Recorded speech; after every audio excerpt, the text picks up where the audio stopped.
The ring road around Antwerp is one of the biggest traffic arteries in Belgium. But the ring road isn't fully connected yet, and that gap causes major traffic jams. That is why the Oosterweel Link is so important. And together with our partners, Jan de Nul is helping to build its showpiece, the Scheldt Tunnel, a true technical feat.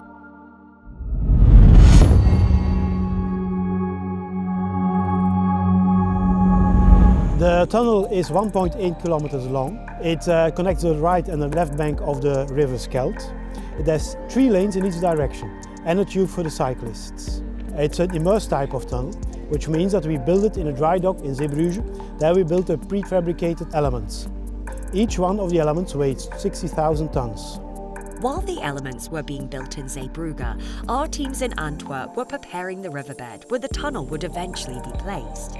First we dredged the trench in which the tunnel elements are installed, and just before lowering them we leveled them so that they are installed at the right level. We deployed 6 vessels to do so, and it was a very complex operation. So our teams showed their best work to do this operation in a tight schedule, in strong currents and with busy ship traffic. Once the tunnel elements were ready and the trench prepared, we could start the transport, a truly impressive operation. We first flooded the construction dock and pumped the water out of the ballast tanks inside the elements. That made the elements float. Then, one by one over the course of 6 months, we transported them to Antwerp and sank them into place. Behind me you see the installation of the last element. After a journey of several hours, the element arrived here on the job site, and now the ballast tanks are being filled so that the element is sinking slowly to its final place. Next, it will be carefully positioned against the previously installed elements. A large rubber sealing band ensures they fit together perfectly.